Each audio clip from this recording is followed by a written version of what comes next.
Well, good evening, Rockfiends out there. I'm Kev McCallum. Absolutely delighted to have in my company tonight. I've got Stuart and Nickie from the band Bloody Dice. How are you doing, guys? Fine, thank you. Great, thanks, Mitch. So I think it would be very good if you could just give us a quick intro about the band, where you are, what you do, your history, and I'll leave it to you to decide who speaks. I'll speak. You'll speak. We are based in Copenhagen, Sure. Denmark. So we have two Danish guys in the band. We have me, who's British, and then we have Rockfiend, the singer, who's from the Faroe Islands. So four very different individuals.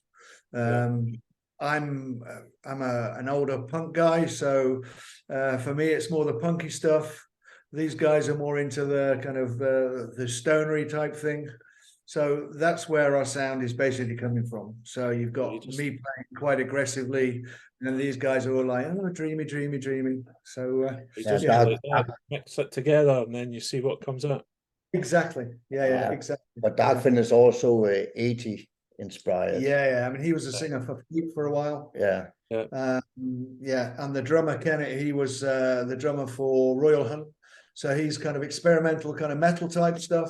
Yeah. So the stuff that he does with his hands and feet is, we turn around in the studio. Well, that was great. What did you do? Don't know. Can you do it again? Maybe. That makes sense now. We'll talk about the album shortly, but I've listened to the album a few times. I've done a review on it, and it's definitely, there's a lot of different styles in there. There's a big 70s vibe in there as well. So I understand now how you've kind of pushed all your different styles that you prefer and like, put them together, and you've came up with your debut album, which you must be very proud of.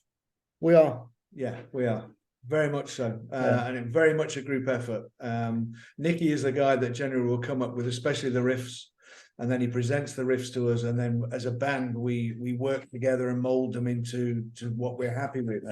And there's tears and there's tantrums, but we end up coming out with something that we all are very happy with and very proud of. So it's been a long time. How long have you been working on the album? I think we started off a half year before the Corona. And then Corona came, and that was quite difficult because where we rehearse and all that, where we normally hook up and play, was closed down. We couldn't be there. So that was the time where we spent a lot of time, especially me, writing songs, the music parts of it, and Rockfiend, the singer, was doing a lot of the lyrics and writing, and then after a period in the Corona, we could hook up again and look at it and see what we're going to do with it. I mean, I think that the whole pandemic time, it was a good opportunity for bands to try and reinvent themselves as well, try to understand what the music was all about. 100%. I also think some of the lyric, if you hear some of the lyrics about the governments and all that, is maybe coming from the Corona time as well. Definitely the frustration and it had been locked up. We had our first kind of like showcase gig was set, and literally 2 weeks before we were due to play, everything closed down. Everything in Copenhagen closed down. No live music, no clubs, no nothing. Which is why we ended up doing our first gig was live from Sweet Silence Studios, and that was the video on YouTube. No overdubs. It was just us doing 4 songs, and that was the first time we actually got to play live in front of an audience, and it was an audience of Flemming Rasmussen and the videographer and his buddy, and that was it.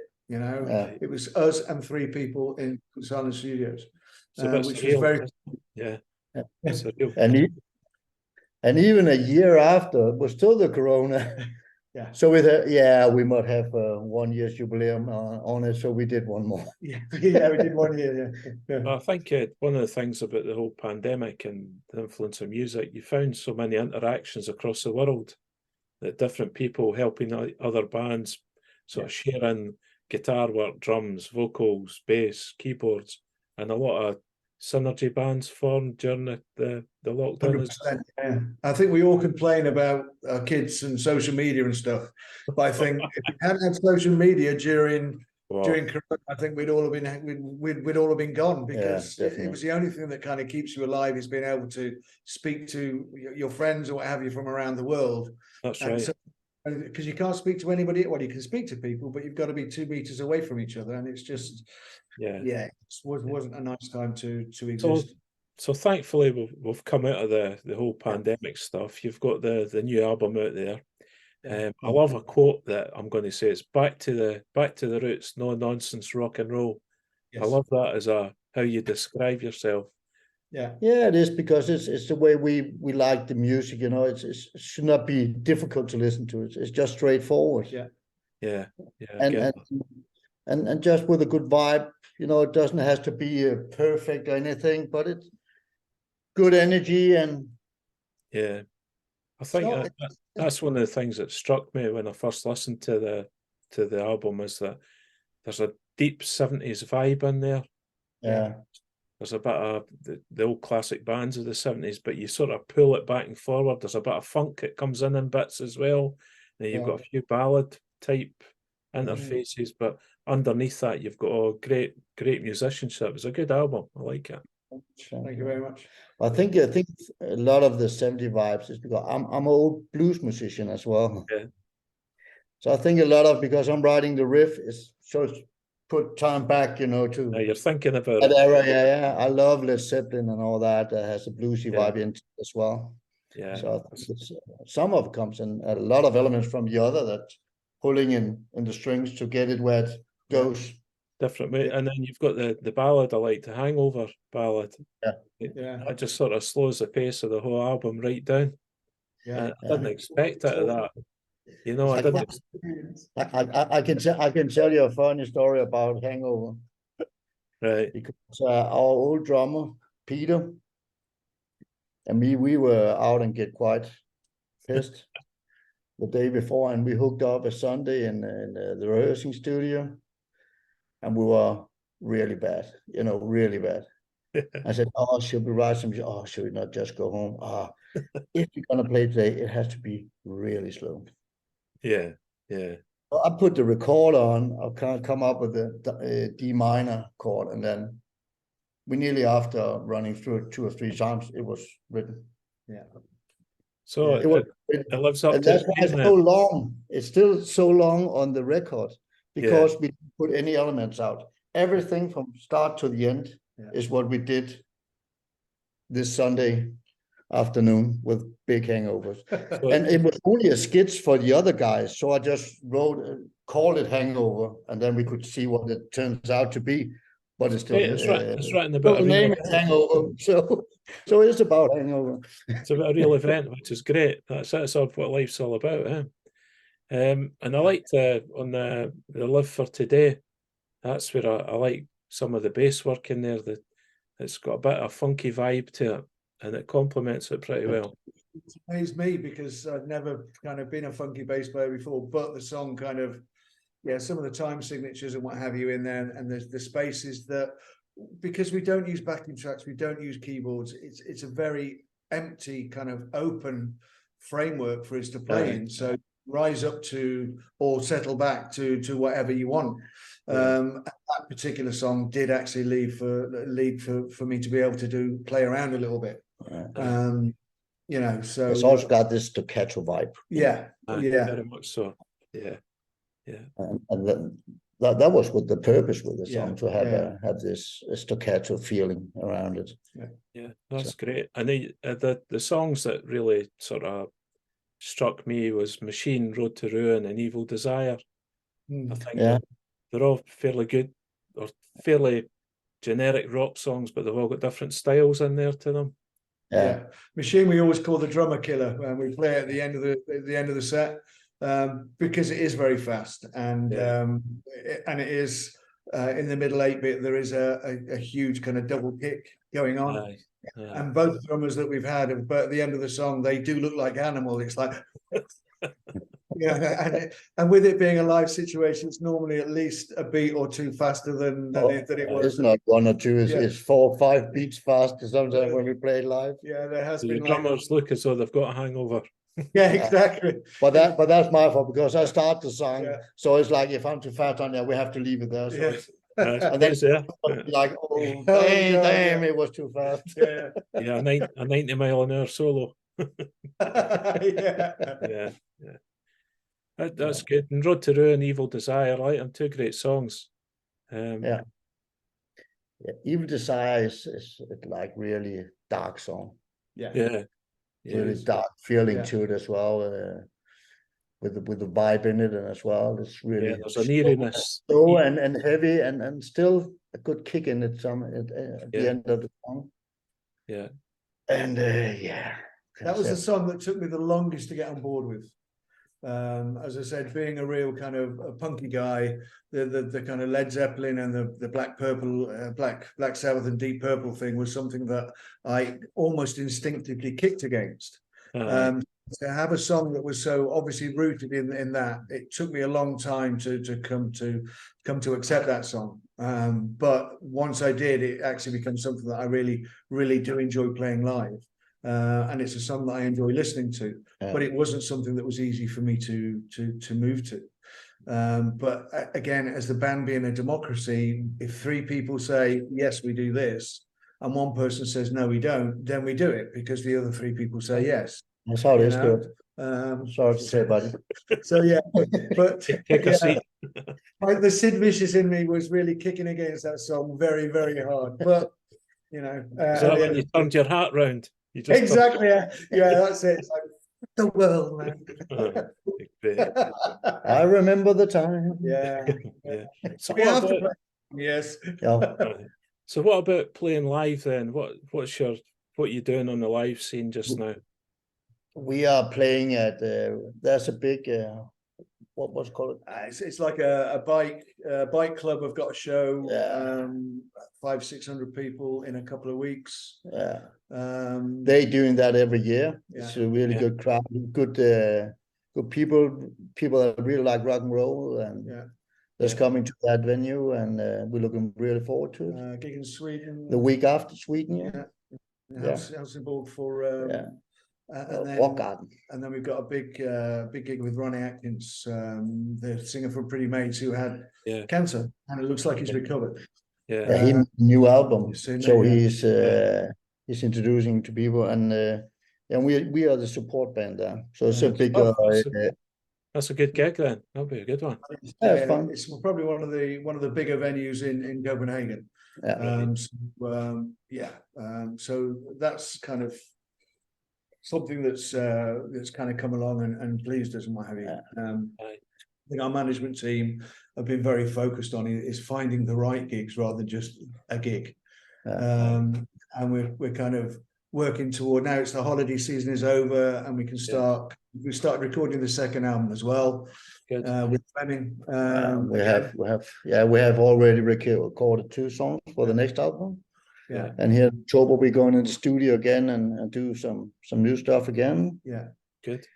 So we hope soon there'll be a next album as well. Yeah, that's good.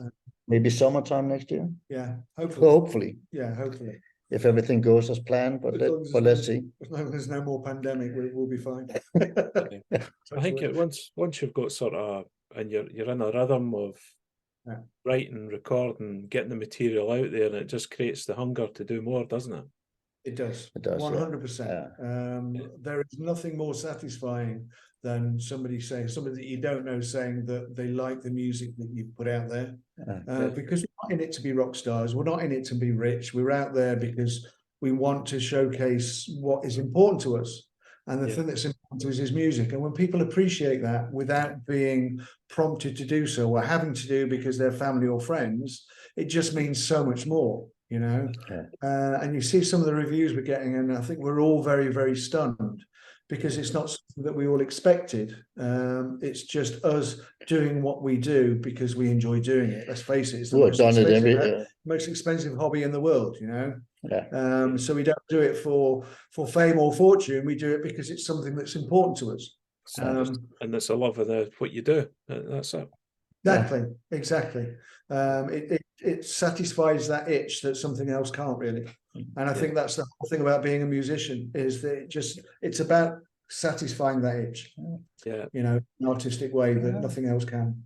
Because you get that, you can see that in an opposite way as well, that some guys that have played the arenas, the stadiums around the world in bands, but still are equally as comfortable, sometimes are more comfortable playing a small venue, playing a club.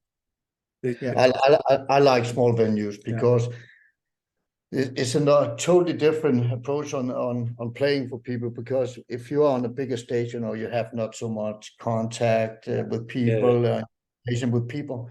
But if you're playing, even if the stage, I like it if it's not so high, low, so you really look in people's eyes, really get in the mood with people, you know. The more wild you get, the more crazy people get, and that comes up like in higher. That's rock and roll, eh? Yeah, 100%. I love that. I love that. These people say I used to be into rock and roll, then I grew up. It's like, okay, you used to listen to Bon Jovi and Bryan Adams, but you know, it's something you're either into rock and roll or you're not. It's not something to say, you know, oh, I used to like it, but then I grew up. Okay, I didn't grow up. But you never liked it in the first place, then, if you don't like it now, you know. It was cool to like it at one point. So yeah. I mean, I still listen to. I mean, I'm 58. I still listen to the stuff that I listened to at 14.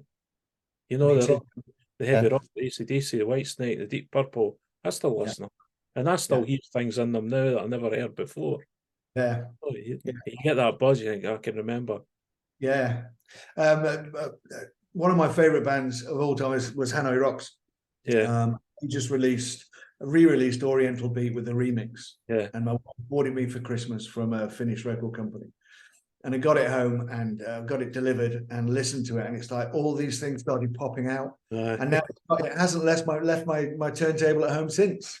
No. You know, because again, it just reinvigorates and brings back all those feelings and all the joy that I had listening to it the first time, and now I get to listen to it in a proper kind of mix, in the mix it was supposed to be in. You know, so that's great. So the live performances you've talked about, playing Denmark, playing Sweden, is there any opportunities to move maybe into a bit more south into Europe or into the UK in the future?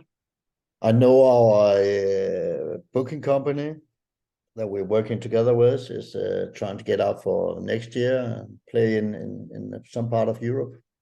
Good. And but we don't know yet. We are still waiting for sponsors and all that. But I know they're working hard to get us that's good. Some gigs in Europe and wherever in the world. So the UK is a bit of a different one, because now the UK is not part of the EU anymore. I can get in and out no problem, but the guys have to get a work visa to go and do gigs in the UK. And then you have carnets for musical instruments, etc., and it just costs so much money to do so. It's really expensive. And it's just there's fine margins financially on bands as well, and sometimes an extra £2 or £3 or £20 or £100 can just tip the balance to say, no, it's not feasible to do it. You know. 100%. Yeah, because flights are so expensive as well. We have good friends who were asked to play at I think it was one of the Hard Rock Hells, and they were going to play there one particular night, and I think the flights worked out to be something like 20 or 30,000 Danish crowns to fly out for one night, no hotel, and then they need to get from the airport, do the gig, and then come back and fly back. And it's just, as you say, financially, it's just not feasible. They have to have money with them at work. You know. It's ridiculous.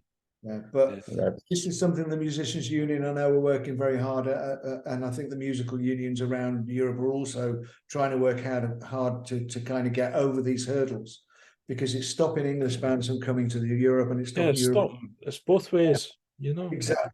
It's exactly. That could be very good if they find some kind of way that it will work out with artists. Vice versa. So everything. Let's hope so. Let's hope so, because we do. I would love to come home and play. You know, I really would. And I know we've had people say we would love you to come and play, but the issue then is the cost involved is just astronomical.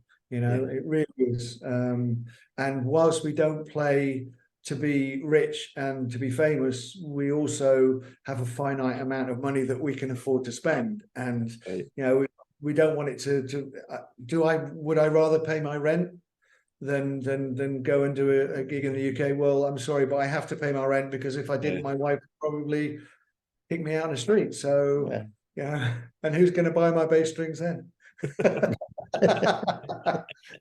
Absolutely.